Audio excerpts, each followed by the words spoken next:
odatda suv ichib qo'ysammi, 1-2 kilo semirib ketadigan odamman. Nimishqa men uruqlayolmayman. Men shunchalik oz tomoq yesam, men shunchalik o'zimga diqqat qilyapsam, nimishqa yana semirib ketadman deb o'zidan o'zi gumonlanib, meni bir qo'qinish kasal bo'lmadi deb ansirab bizni yana biz ketganlar bor. Buning sababi bir nechta turlik. Haqiqatan suv ismi semirib ketadigan bu odamlar birinchidan irsiyat omili. Ya'ni shu ota-onangiz jamoatlar bo'yicha semizda bo'lgan bo'lsa, balkim sizma shu gen nusxasini olib tushganligingiz sababidan balkim sizma ashunda noit asallam semirish tartibiga kirib qilishingiz mumkin. Ikkinchi birisi siz yegan mushu yemak ichmagingiz badan qabul qilingandan keyin mushu ozuqlarning keyin modda almashishi noit osti bo'lib ketgan taqdirdami yana lam sizda yana semizlik ahvoli noit tez ko'rinadi. Nima ish degan chig'imizda yegan mushu energiyalik tomoqlar bu badanimizga simirilib energiya hosil qilmasdan mayga aylanib olib noit asallam semizlikni keltirib chiqarib qo'yadi. Üçüncü birisi noit oz yeginingiz bilan quvvatli tomoq yeysiz.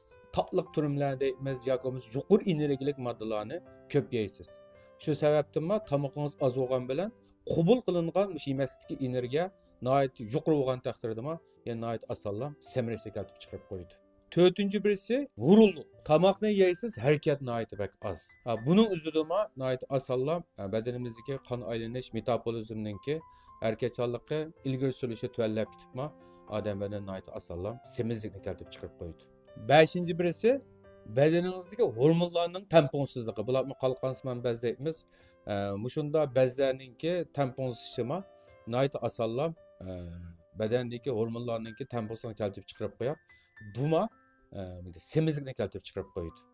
Endi yuqorida deyilgandek suv ismi semirib ketadigan shunda tuqqanlar qanda oldini olamiz yoki biz qanda kutunimiz degan chig'imizda birinchidan ko'p harakat qilish, g'ururlikni tashlash, say ko'ktatlarni ko'proq iste'mol qilib bersanglar, harakatni ko'p, piyoda harakatni ko'p qilib bersanglar, o'ylab boqinglar, bir qancha mifanning o'zini 3 soat piyoda mangan chig'ingda shu bir qancha mifanninki qabul qilingan energiyasi uningdan sarf qila olasizlar. Sizlar mifa emas kunda necha kilolab kebab polo yeyapsizlar.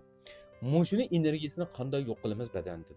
Mushu energiyani pak-pakiz badanni yo'q qilgan chig'imizda uningdan bizda qonni may ko'p, qon quyuqlik ahvoli kirolmaydi. Shunga g'ururlikni tashlayli, sayko'klarni ko'proq yeb birli, yuqori energiyali tomoqlarni oz iste'mol qildi.